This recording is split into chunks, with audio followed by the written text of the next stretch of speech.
বৈষম্য বিরোধী ছাত্র আন্দোলন ঘিরে শহীদ হয়েছে দেশের নানা বয়সী শিশু, বয়োজ্যেষ্ঠ সহ অসংখ্য মেধাবী শিক্ষার্থীরা। পাশাপাশি অনেক আহত শিক্ষার্থীরা চিকিৎসাধীন অবস্থায় পড়ে আছে দেশের বিভিন্ন হাসপাতালে। গত মঙ্গলবার রাজধানীর আগারগাঁওয়ের পঙ্গু হাসপাতালে আহত ১৪০ জন শিক্ষার্থীদের মাঝে ১৪ লক্ষ টাকা সহায়তা প্রদান করার মাধ্যমে পাশে দাঁড়ালো ডক্টর মোস্তফা হাজেরা ফাউন্ডেশন।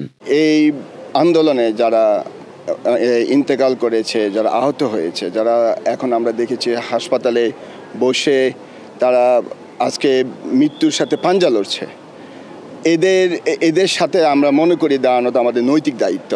এবং আমি মনে করি বাংলাদেশে যারা বিত্তবানরা আছেন তারাও যেন আগায় আসেন, কারণ এভরি মোমেন্টে আমরা দেখেছি, আমরা যখন ঢুকি তখন বলি যে শুনেছি 136, এরপরে আমরা কাউন্ট করছি 140, এভরি মোমেন্ট এখন বাড়তেছে। সো আমি মনে করি যে সবাই বিত্তবানরা এখানে আগায় আসা উচিত। প্রিয় নাম্বার সেট করে বিকাশে সেন্ড মানি করুন ফ্রি। আহত শিক্ষার্থীদের অর্থ সহায়তা প্রদানের সময় উপস্থিত ছিলেন বৈষম্য বিরোধী ছাত্র আন্দোলনের অন্যতম সমন্বয়ক সার্জিস আলম। তিনি তার বক্তব্যে বলেন, আমরা আমাদের জায়গা থেকে একটি কথা বলতে চাই, এমএইচ গ্লোবাল গ্রুপের মতো যারা রয়েছেন আসলে যে ব্যক্তিগত পর্যায় থেকে বা কোনো একটি প্রতিষ্ঠানের পর্যায় থেকে সহযোগিতা করতে চান, আপনারা আমাদের সাথে যোগাযোগ করলে আমরা আপনাকে কানেক্ট করিয়ে দিব।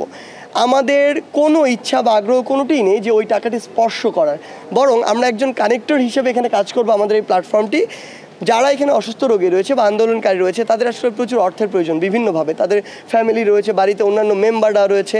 সো তাদের এই সহযোগিতাটা করার জন্য আমরা কানেক্টর হিসেবে কাজ করব। আপনারা যদি কেউ সহযোগী থাকেন বা সহযোগিতা করতে চান এমএইচ গ্লোবাল গ্রুপের মতো, তাহলে করতে পারেন। আজকে আমরা অলমোস্ট সব রোগীর কাছে গিয়েছি, হয়তো এরপরে যে কয়েকজন বাকি আছে তাদের কাছেও যাওয়া হবে, এবং আমরা বিশ্বাস করি যে এটা হয়তো অন্তত তাদেরকে কিছুটা হলেও, মানে তাদের যে এই যে একটা কঠিন স্ট্রাগল একটা সময় যাচ্ছে, এটা তার সহযোগিতা করবে। এ সময় আরও উপস্থিত ছিলেন এমএইচ গ্লোবাল গ্রুপের একাডেমিক ডিরেক্টর ডক্টর রঞ্জিত দস্তিদার, প্রশাসন বিভাগের প্রধান অবসরপ্রাপ্ত মেজর তানভীর আহমেদ, এছাড়াও এমএইচ গ্লোবাল গ্রুপের ঊর্ধ্বতন কর্মকর্তা সহ আহত শিক্ষার্থীদের অভিভাবক, ডাক্তার এবং বৈষম্য বিরোধী ছাত্র আন্দোলনে সম্পৃক্ত শিক্ষার্থীরা।